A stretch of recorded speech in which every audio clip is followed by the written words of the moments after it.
Voilà, bonsoir pour ceux qui aiment suivre les nouvelles de la diaspora sur la Dimanche TV. Voilà, donc je fais des journaux en français et en bissa. Voilà, ce soir, nous allons aborder les thèmes d'abord pour une première version en français. Voilà, donc j'invite tous ceux qui suivent ce journal-là à écouter avec attention, car bon, les titres que nous allons développer ce soir sont d'intérêt commun pour tout le monde. Voilà, que ce soit dans la diaspora ou au pays. Voilà, donc sans plus tarder, je vais vous donner les titres de ce journal. Voilà, je vais le faire entièrement en français et après, bon, je vais essayer de traduire en bissa. Voilà, donc on aura le journal, la version française et la version bissa. Comme je l'ai dit souvent, quand le thème est important et que je vais aborder, je l'aborde d'abord en français et après, bon, je le fais en bissa aussi pour permettre au plus grand nombre de Burkinabés aussi de comprendre voilà, la situation qui règne au pays et dans la diaspora.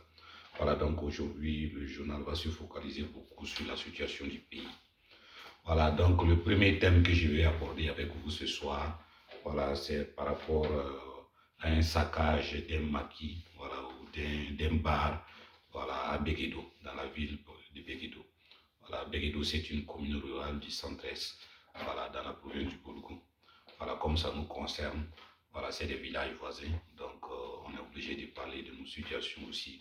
Au niveau de la diaspora, on a des échos, mais comme on n'a pas tous les notices, donc je prends des informations sûres et ensemble, on va essayer de décortiquer la situation et qu'est-ce qui engendre ça. Voilà, le deuxième problème qu'on va évoquer, c'est le terrorisme au Burkina Faso, l'origine et le financement. Voilà, l'origine et le financement du terrorisme au Burkina Faso. Voilà, Mali, Niger, voilà pourquoi on subit ces attaques permanentes. Voilà, et comment ça a commencé. Voilà, donc, et en troisième position, on va aborder la stratégie gagnante pour le Burkina Faso pour sortir de cette impasse-là. Qu'est-ce que le Burkina doit faire, à commencer par le premier responsable, le président Damiba. Voilà, qu'est-ce qu'on doit faire pour sortir de cette impasse-là. Voilà, et en quatrième position maintenant, je vais parler un peu du discours du président Damiba, voilà, qui veut mettre fin un peu à la cacophonie qui règne au Burkina Faso, voilà, parce qu'il y a un peu de cacophonie dans les organisations, dans les associations, dans les partis. Voilà, donc je pense qu'il faut trouver un moyen pour sortir de cette impasse-là aussi, parce que le pays vit des moments dramatiques, voilà, pour son existence. Voilà, donc sans plus tarder, nous allons passer au premier thème là. Voilà, donc dans le courant de la semaine, là, il y a eu un saccage d'un maquis, voilà, au niveau de la ville de Béguédo. Voilà, donc on a eu des images, on n'a pas des choses précises, mais bon, le saccage du maquis, là, et les raisons qu'ils ont évoquées, que c'est à côté d'un cimetière, ou bien c'est à côté des écoles, voilà, voilà, des écoles primaires et des écoles d'enseignement secondaire. Voilà, et en plus de ça, c'est à côté des cimetières. Je pense que pour construire un maquis, il y a des autorisations que les autorités communales donnent à l'intéressé qui veut créer son bar ou son lieu de divertissement. Donc il y a des règles un peu partout, c'est pas avec nous seulement, on est au Burkina, hein. Voilà, que ça soit à Ouaga, un peu partout, pour créer ces genres de choses-là. Je pense qu'il y a des procédures. S'il se trouve que la personne a suivi ces procédures-là et qu'il a installé son maquis et que des gens se sont fait, se sont excités et sont saccagés, je trouve que c'est pas normal. Et s'il y a à fermer un maquis, c'est pas des individus qui vont s'élever entre femmes et enfants pour aller casser comme quoi pour des problèmes religieux ou autres. Donc j'aborde ce thème-là pour nous dire de faire beaucoup attention. Nous vivons dans un pays laïque qui est le Burkina Faso. Le Burkina Faso, quand tu es chrétien, quand tu es musulman, quand tu es animiste, et quand tu es bouddhiste, et quand tu es hindouiste, quelle que soit la religion, voilà, donc tu es libre de pratiquer sur le territoire du Burkina Faso. C'est ça, on dit un pays laïque. Il y a des pays qui sont des pays musulmans, il y a des pays qui sont des pays qui ont une vocation catholique, il y a des pays qui ont choisi leur religion. Et quand tu veux pratiquer leur religion, je pense qu'il y a des interdictions. Tu ne peux pas aller à la Mecque, dire tu vas construire des églises. Voilà, comme tu ne peux pas aller au Vatican, dire tu vas construire des mosquées. Voilà, ça c'est des pays à thème. Quand c'est des pays à thème comme ça veut dire quand tu es là-bas, ça veut dire que tu suis la religion principale et ça s'arrête là. Voilà, comme il y a des pays musulmans qui tolèrent des églises, comme il y a des pays chrétiens qui tolèrent des mosquées. Voilà, donc c'est un peu partout comme ça. Maintenant, les pays laïcs, c'est les pays là qui ont choisi que toute pratique peut se faire dans leur pays. L'essentiel est qu'ils ne viennent pas entamer la liberté des autres. Voilà, que ta pratique ne soit pas nocive et que ta pratique ne soit pas en contradiction avec les lois du pays. Voilà, c'est ça souvent. Certains se réclament républicains quand ils sont dans des pays où bon, chacun est libre de faire ce qu'il veut comme religion ou de ne pas prier du tout. Voilà, donc je pense que ce qui s'est passé à Béguédo, c'est quelque chose de très important. Il va falloir qu'on y prenne garde, sinon ça peut se propager et ça peut créer des problèmes. À Béguédo, on sait qu'il y a des musulmans, il y a des chrétiens, il y a des animistes, il y a du tout. Voilà, c'est comme dans tous les villages voisinants, il y a Bangoula, il y a Mouarégou, il y a Kontega, il y a Niago. Donc je pense que dans la zone, la même à Zabré, un peu partout dans la zone Bissa, ou dans les zones aussi, ou dans les zones Gourou aussi, je pense qu'on est un peu mélangé au Burkina Faso. Pour celui qui n'a pas eu la chance de vivre dans une famille où il y a la moitié est chrétien, la moitié est musulman, je pense que ces familles-là, ils vivent en paix. Et voilà, il y a la mosquée à côté, il y a le débit des boissons à côté, donc chacun fait ce qui lui plaît. L'essentiel, on vit en harmonie, on est des frères et des sœurs. Donc il va falloir qu'on y prenne garde. À Béguédo, ce qui s'est passé, c'est un précédent très grave. S'il se trouve que c'est des innocents ou des ignorants qui sont allés, ils ont détruit le maquis, soi-disant que bon, c'est un lieu où il y a des prostituées qui sont là et il y a le bar est là. Je pense que la personne a fait son commerce, il n'invite pas quelqu'un à venir forcément là-bas. Voilà. La zone, si la commune l'a donné l'autorisation et qu'il a fait sa chose et qu'il demande, il est en train de faire les démarches pour conclure, je pense que c'est à l'État ou bien c'est aux autorités de travailler avec ce monsieur-là ou de fermer. Voilà. Donc maintenant, si les individus se lèvent au nom de la religion, ou bien bientôt c'est carême, c'est parce que moi je suis de cette groupe, des choses religieuses, musulmans, chrétiens, donc je peux faire du désordre. C'est pas bien. Je pense que la justice va suivre son cours. Donc il va falloir qu'on y prenne garde. Dans nos villages, il n'y a pas de village à thème dans nos zones. Il n'y a pas de village totalement musulman, du village totalement chrétien, des villages totalement animistes. On est mélangés. Voilà, donc tous ceux qui sont animistes là, c'est des Burkinabés. Tous ceux qui sont musulmans là, c'est des Burkinabés. Tous ceux qui sont chrétiens là, c'est des Burkinabés. Celui qui fait du bouddhisme aussi, celui qui fait de l'hindouisme, c'est un Burkinabé. Je pense qu'il a fait son choix. Et la foi, c'est essayer d'être en harmonie avec Dieu. C'est pas imposer sa voix aux autres. Toi, tu cherches le paradis. Peut-être que l'autre, le paradis ne l'intéresse pas. Voilà pourquoi tu veux le forcer à aimer le paradis ou à faire carême quand il n'est pas musulman ou à faire carême quand il n'est pas chrétien. Non, il n'est pas obligé de faire comme toi. Il est dans un pays où le territoire, chacun peut circuler comme il veut. Moi, je pense que ce précédent-là, c'est très grave. Si j'ai alerté sur ce point-là, c'est pour que les gens sachent que même si on est musulman, même si on prêche et on se fait écouter, c'est pas qu'on va inciter ces adeptes à faire cette cause-là. Voilà, même si on est un leader religieux et qu'on prêche, ça veut dire les prêches incendiaires, là, il va falloir faire beaucoup attention. C'est ce qui engendre ça. Le fait de prêcher, dire, ouais, voici Dieu a dit ça, Dieu a dit ça, celui qui ne fait pas ça, il est contre Dieu. Voilà. Souvent même, tu es contre les lois de la République et tu ne sais pas. Parce que dans tes prêches, là, c'est des prêches de hein, des choses ragotées dans le Moyen-Âge. Il faut faire très attention quand on fait ces prêches-là. Ça veut dire qu'il faut l'adapter à son temps. Le temps du prophète va changer. Ça, c'est dans le Moyen-Âge. Actuellement, on est dans un autre temps. Même les chrétiens, ils pratiquent leur religion. Ça fait 2000 ans que Jésus est là. Voilà, donc ça fait dire que beaucoup de choses ont évolué. Mais chez les musulmans aussi, beaucoup de choses doivent évoluer. Pour ceux qui ont fait ce saccage-là, qu'on soit musulman, qu'on soit chrétien, ceux qui sont allés faire ce saccage-là, ce n'est pas sérieux. Vous devez aller vous plaindre au niveau des autorités, et c'est les autorités qui vont prendre les décisions idoines en disant ce bar-là n'a pas lieu d'être ici, ce n'est pas un lieu pour faire un bar parce qu'il y a des écoles, parce qu'il y a le cimetière. Donc voici ce que je voulais évoquer par rapport au saccage du bar là. Et je pense que ceux qui ont fait ce forfait là, ils vont payer les conséquences. Et c'est très important. Voilà, on veut vivre dans la paix. J'arbore un maillot aujourd'hui, vous voyez, c'est l'arcobalena, c'est pour parler de la paix. Donc, le vivre ensemble en communauté, là, il faut qu'on apprenne à se respecter. Tu es musulman, ton frère est chrétien, respecte-le en tant que frère. Si tu ne le respectes pas en tant qu'islam comme toi, si tu ne le respectes pas en tant que chose, il faut le respecter comme Burkinabé, qui vit dans le même territoire, qui partage le même destin avec toi.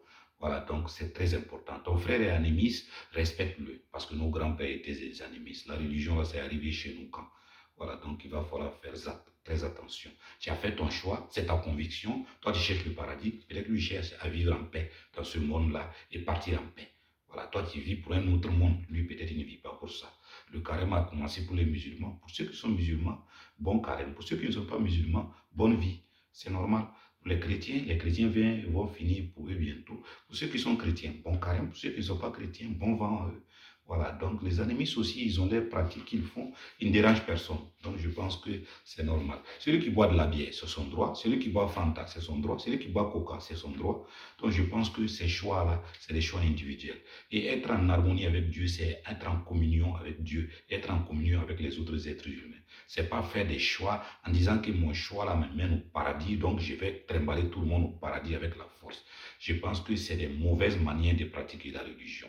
Voilà, donc il va falloir qu'on fasse très attention. Et pour ceux aussi, c'est surtout pour les leaders religieux, pour ceux qui ont des branches, que tu sois wahhabite, que tu sois tigania, que tu sois sunnite, ça veut dire que tu fais un choix. Ça veut dire la religion, il y a une vaste gamme. Et que ce soit musulman, que ce soit chrétien, je pense qu'on a l'embarras du choix. Voilà, et quand quelqu'un fait son choix, il doit respecter aussi la liberté de l'autre qui a fait l'autre choix. Voilà, donc je voulais évoquer ce problème-là, que dans nos contrées, on doit faire beaucoup attention et que Burkina est un pays de tolérance où on vit en paix, dans des communautés différentes, dans des langues différentes. Voilà, si toi tu dis, voilà, quelqu'un n'est pas musulman, tu n'es pas d'accord avec toi-même qui n'es pas arabe, là, pourquoi tu prétends ça? Tu ne parles pas arabe, mais tu dis Dieu parle arabe et que tu vas devenir musulman pour le suivre. Toi, tu ne parles pas hébreu, tu es chrétien. Tu dis la Bible en français, tu le traduis dans ta langue, c'est normal. Donc je pense que chacun doit faire ce qui lui plaît, chacun doit faire ce qui va pousser à l'harmonie de la vie entre les êtres humains au Burkina Faso. Et c'est tout ce qu'on souhaite. Ce message-là, c'est un message de paix, c'est un message de sensibilisation, c'est un message de réveil pour que les gens comprennent que personne n'a le monopole de la religion. Personne n'a le monopole des gens aussi. Personne n'a le monopole de tout ce qui vit au Burkina. Donc quand quelqu'un fait son choix, tu dois respecter le choix de l'autre et vivre aussi en fonction de tes choix, en respectant les lois de la République. Voilà, donc en respectant les lois du Burkina Faso. Voilà, que Dieu nous aide et que Dieu nous amène à nous comprendre. Voilà, donc je pense que dans ce sens-là, celui qui ne croit pas en Dieu aussi, c'est son choix.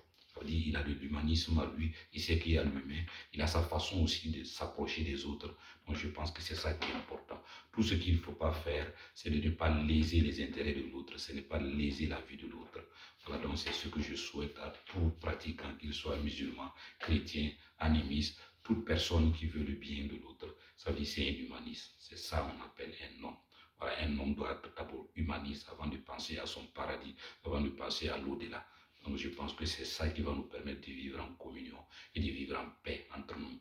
Voilà, donc puis, prions pour la paix, travaillons pour la paix et œuvrons pour la paix. Les prêches incendiaires, là, il faut les éviter. Les décisions incendiaires, il faut les éviter. La scission ou la monopolisation d'une partie du peuple, il faut l'éviter. Il faut permettre à tout un chacun de faire un choix libre. Voilà, je ne dois pas faire musulman parce que je regarde les autres pour devenir musulman. Je ne dois pas faire chrétien parce que je regarde les autres pour devenir chrétien. Je ne dois pas rester dans l'animisme aussi parce que je regarde les autres par peur de devenir et de faire mon choix. Donc, on doit faire des choix judicieux et des choix responsables. Quand on est convaincu, je pense que la pratique devient très facile. Mais quand on a une pratique imposée, ça devient de l'anarchie. Et l'intégrisme là attend ces problèmes-là pour intégrer nos zones-là. Et quand quelqu'un va commencer à dire non, l'autre ne pratique pas, il faut l'éliminer, je pense que c'est là où le malheur va nous arriver. Et je pense que c'est tout ce qu'on doit éviter dans nos approches par rapport à la religion. Voilà, merci pour ceux qui ont écouté ça.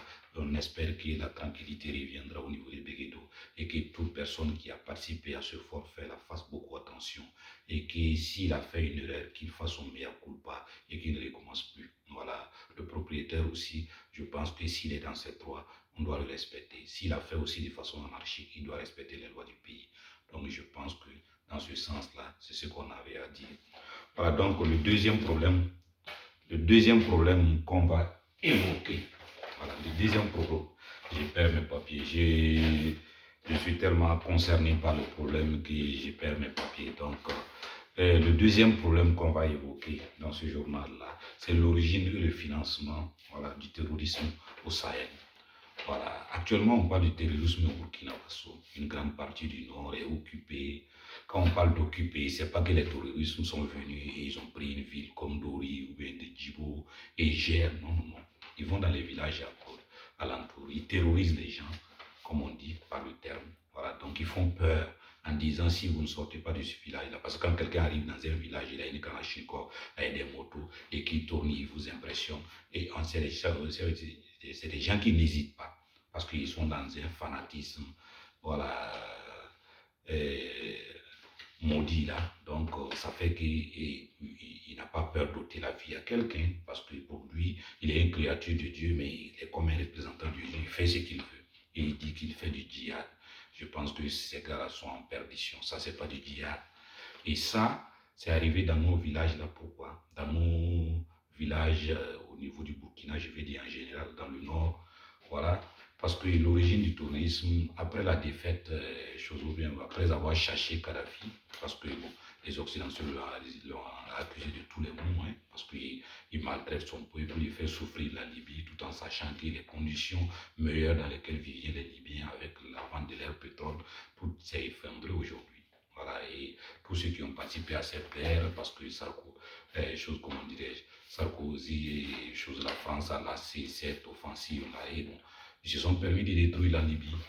Voici les armes sont sorties, c'est passé par le Mali, c'est passé par le Niger. Quelques anarchistes ont essayé de conquérir le Mali, la France les a aidés.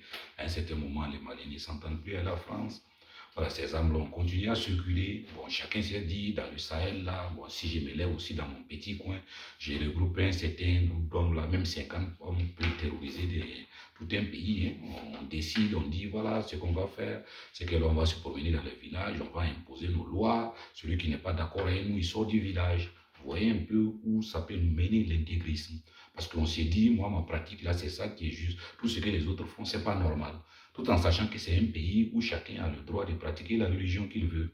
Et toi, tu veux imposer dans une zone du pays parce que tu as décidé que c'est comme ça. Et je trouve que c'est un peu triste. Mais malheureusement aussi, il y a des esprits faciles là qui se laissent emballer.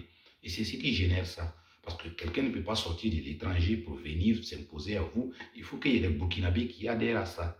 Et malheureusement, certains de nos frères se sont laissés emballer dans ça. Donc voici un peu les origines de la chose. Et quand on se laisse emballer et qu'on a une calage et on a quelques prêches à main, quelques mots du Coran, on raconte du n'importe quoi qui n'a rien à voir avec la vraie religion. L'islam, quand on dit l'islam, c'est la paix. En réalité, les gens utilisent le djihad là, à tort et à travers. On n'est pas des experts en arabe, mais il faut faire beaucoup attention. Comme on était jeunes, on a appris des choses, on s'est dit, le vrai djihad, ça veut dire, c'est la guerre que tu fais avec toi-même, ça veut dire, en réalité, tu dois te forcer, te forger à faire de bonnes choses. C'est ça la guerre, la vraie guerre religieuse. Ça veut dire, ton exemple doit amener les gens à te suivre, mais pas dans la barbarie. Si toi, tu viens imposer quelqu'un avec la force de suivre une religion, je pense qu'il va faire les gestes, mais il n'est pas croyant. Il ne croit pas en Dieu ou à quel tu crois. Hein. Si ton Dieu est aussi violent, pourquoi il va y croire? Donc, je pense que c'est très important. Donc, et la conscientisation du peuple là doit être la base pour sortir de cette impasse-là. Et je pense que les autorités doivent y mettre les moyens. Voilà, donc pour ceux qui se sont laissés emballer aussi, ils doivent prendre conscience que le pays là ne les appartient pas. Si tout le monde se lève de façon sauvage aussi pour imposer sa loi, ça peut ne pas être religion. Quelqu'un peut dire, bon, moi j'ai décidé que tout le monde doit danser comme moi. Tout le monde doit imaginer. Voilà, ça c'est une religion d'abord. Imaginez que quelqu'un vienne dans votre village et dit, bon, dorénavant tout le monde doit danser comme moi. Comme moi je suis le plus fort, c'est comme ça marche. Voilà, voici un peu l'histoire du terrorisme, là, c'est que ça engendre quoi. Si on raisonne vraiment, je vois que ça n'a pas de sens. Et ceux qui adhèrent aussi, parce que bon, ils sont dans des conditions difficiles, les Occidentaux nous critiquent parce qu'ils se disent, bon, comme on est dans des pays où bon, les difficultés de vie sont déjà grandes, quand quelqu'un vient et propose de l'argent, s'il faut t'acheter pour te faire assassiner tes frères, je pense que toi-même tu n'es pas allé loin. Et dans quel émergent tu vas être? Voilà, parce qu'on te paye pour que tu terrorises tes frères. Voilà, tout en sachant que toi tu n'as rien. Voilà. Et ces mêmes terroristes-là se permettent de prendre en otage des gens, de faire des choses qui sont en contradiction même avec ceux qui prônent.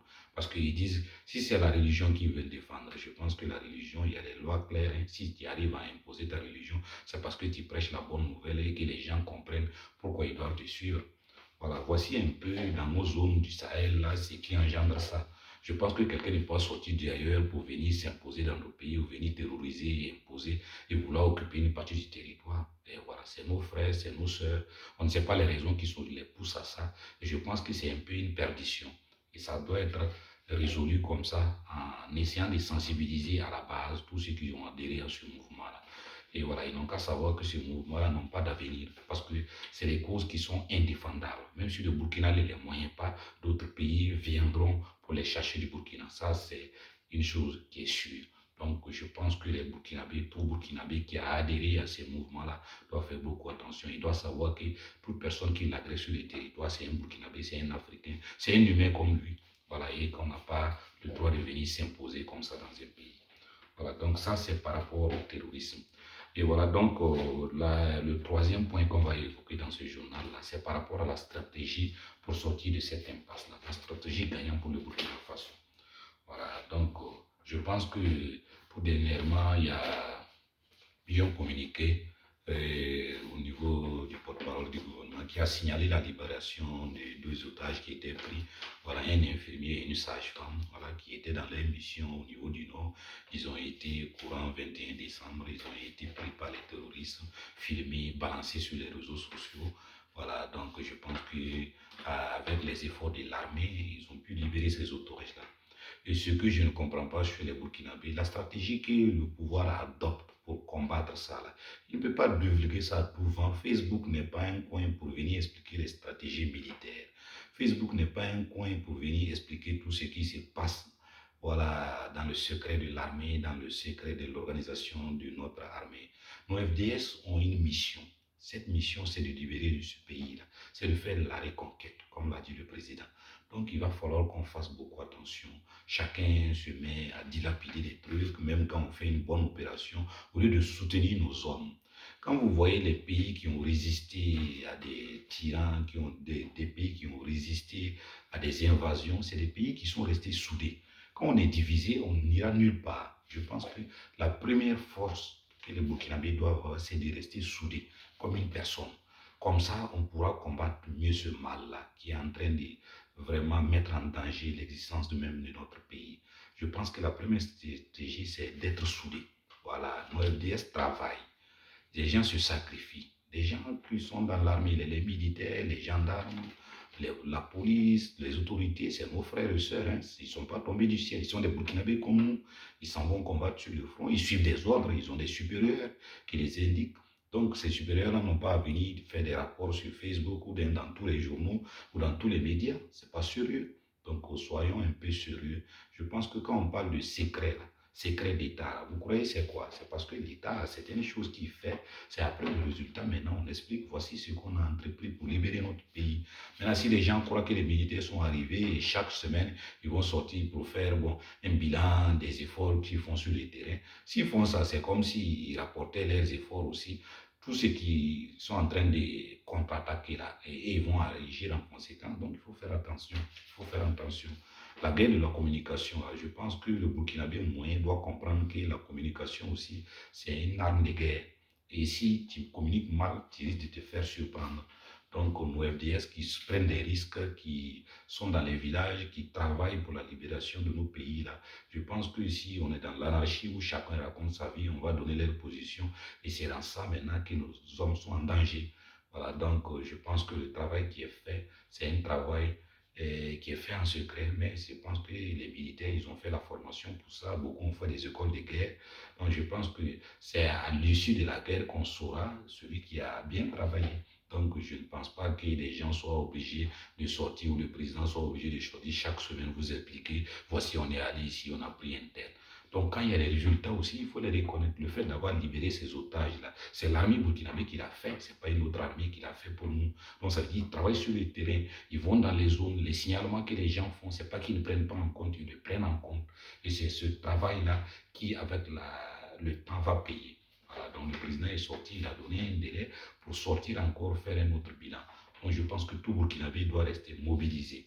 Voilà. Et l'encouragement de nos FDS là, je pense que ça ne doit pas plus se faire avec de la parole seulement. Nous, au niveau de la diaspora ou à l'étranger, s'il y a des fonds où chacun participe aussi à sa manière, même si c'est 1 euro, 2 euros, même au Burkina là-bas, même si c'est 200, 300, 1000 francs, je pense que c'est petit à petit. On est 20 millions au Burkina Faso. Imaginez si chacun donne 1000 francs. Ça fait combien? Ça fait beaucoup. Voilà. On est 20 millions. Si chacun donne 1000 francs pour les FDS, vous imaginez, ça fait 20 milliards. Voilà, 20 millions par 1000, ça fait 20 milliards. Donc vous imaginez, 20 milliards, ça peut faire beaucoup de choses. Donc quand on est là, chacun dit, bon, ils ont fait ça, ou bien, bon, nos FDS ont subi une attaque, ou ils ont perdu des hommes, certains se mettent à critiquer à la guerre comme à la guerre. Quand on va à la guerre, quand on s'en va pour déloger les terroristes, vous croyez qu'ils vont se laisser faire? Non, souvent ils vont exploser avec vos hommes. Ça veut dire que c'est très important d'accepter ces pertes-là et de comprendre que ces gars-là se sont sacrifiés pour nous au lieu de déshonorer leur mémoire en disant encore voici, chacun bon, sur Facebook donne sa stratégie de guerre. Et c'est très triste sur les réseaux sociaux en général. Quand je parle de Facebook, c'est pas Facebook seulement, il y a tous les réseaux sociaux, hein, voilà, donc, qui diffusent ces éléments-là, même dans les journaux, certains même se transforment en experts de guerre, ils racontent le contraire de ce que les autorités disent. Donc je pense qu'on doit faire beaucoup attention et que si on veut un Burkina meilleur demain, ça veut dire que chacun doit donner sa contribution pour qu'on aille de l'avant.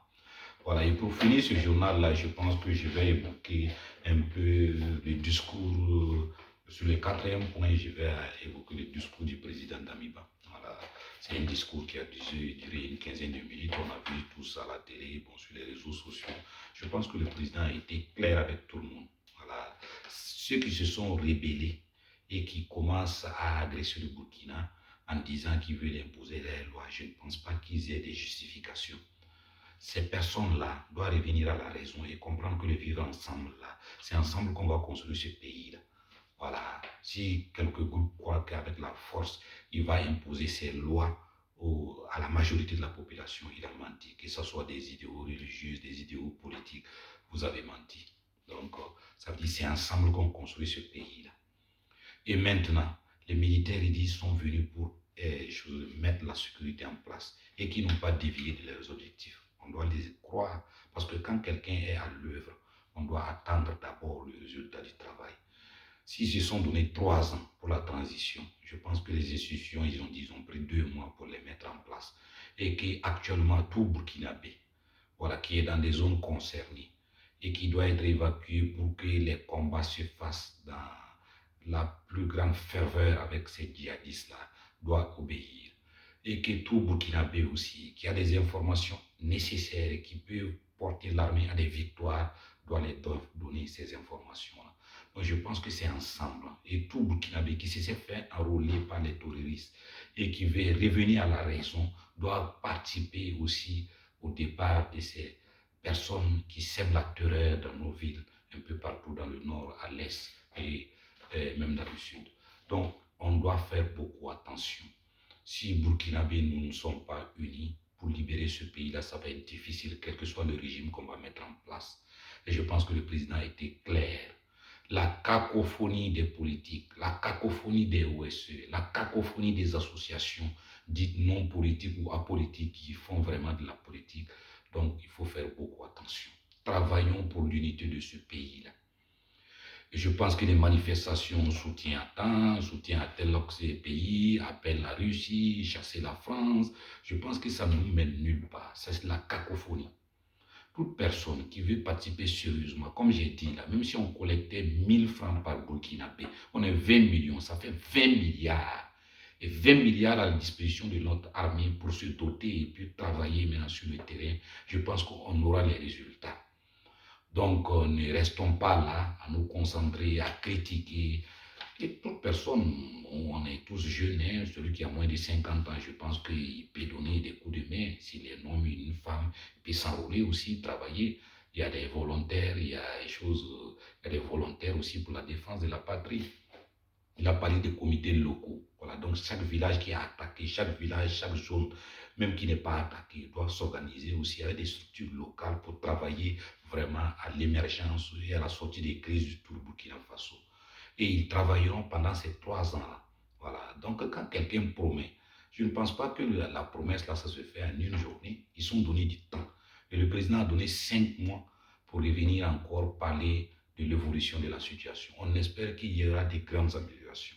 Déjà, cette libération d'otages-là, je pense que tout le Burkina doit applaudir.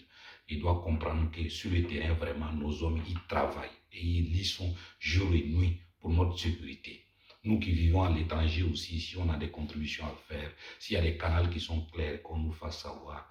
Et au moins, si on a nos petits jetons aussi, on peut participer. Voilà, parce que tout le monde veut, quand il va retourner au pays, descendre dans un pays où il y a la tranquillité. Par exemple, ici, pour voyager, comme vous voyez, par exemple, tous les pays, on peint notre carte en rouge. Hein. Il n'y a qu'une petite partie seulement, une petite bande jaune pour dire, ouais, tu peux aller dans cette zone-là, mais quand c'est nécessaire. Maintenant, pour le reste, pour le tourisme ou aller visiter le Burkina Faso, on décourage. Donc, nous aussi, on ne doit pas participer à ce jeu-là. Il y a un ami même qui m'a envoyé un post la fois passée où il a envoyé au tout pays, la France, les États-Unis, l'Angleterre, on peint notre pays là, quasi en rouge, quoi. Ils ont laissé une petite bande jaune là, en disant là-bas, si tu veux aller, si c'est nécessaire, voilà, donc tu peux aller maintenant, le reste là, donc tout le Burkina est en danger, quoi. Ça veut dire que c'est pas un pays où on peut vivre. C'est comme, bon, à la fin, c'est un mini Afghanistan, quoi. Donc je pense que toutes ces choses-là, ça ne nous fait pas honneur. Et quand des gens sont venus au pouvoir pour travailler, pour éviter la cacophonie qu'ils ont sémé la politique, les politiciens, ils sont là depuis quand? Voilà, donc je pense ils n'ont rien fait pour améliorer la situation. Et quand c'est sorti parler, faire les beaux discours, tout le monde est brave dedans. Maintenant, sur les actions de terrain, quand il faut travailler pour l'émancipation de ce pays-là, je pense qu'il y a peu d'hommes qui peuvent le faire. Et on doit faire confiance à ceux qui sont là. On doit faire confiance à l'équipe gouvernementale qui est là. Et je pense que c'est sur son résultat qu'on va les juger. Je ne dis pas ça en soutenant de façon aveugle un groupe ou un autre. Je me dis ceux qui sont venus pour travailler, il faut les encourager d'abord et voir le résultat après. Voilà, donc 36 mois, c'est pas 36 ans. Hein. Voilà, voilà, donc c'est pas 36 siècles non plus. Donc il faut comprendre qu'ils vont travailler pour les 36 mois. Ça fait 3 ans, ça passe vite. Hein. Voilà, si on est en bonne santé. Voilà, donc et on espère que le pays, là, d'ici une année, on aura vraiment de vrais succès. Et c'est ce succès-là qui vont faire du Burkina un grand, un pays émergent et un pays qui veut sortir de sa situation de léthargie avec ce tourisme endémique-là. Voilà, donc je pense que voici un peu ce qu'on voulait développer dans ce journal ce soir. Voilà, donc je l'ai fait entièrement en français pour que ça touche le plus grand nombre. Donc pour ceux qui veulent m'encourager, qui viennent sur ma chaîne YouTube Dimas TV, voilà le journal de la diaspora en Bissa ou bien en français. Souvent ils vont trouver des journaux qui soient en français ou en Bissa. Voilà, donc je le fais aussi en Bissa pour promouvoir un peu nos langues nationales. Hein. Voilà, donc venant d'une zone Bissa, donc je me suis dit, si on ne valorise pas nos langues, là, qui va le valoriser pour nous? Voilà, merci et bonne soirée. Donc cette version-là, c'est en français, donc je vais faire l'autre version en Bissa, voilà, pour la compléter. Bonne soirée et à bon entendeur. Salut, que Dieu libère le Burkina Faso, la patrie ou la mort, nous vaincrons.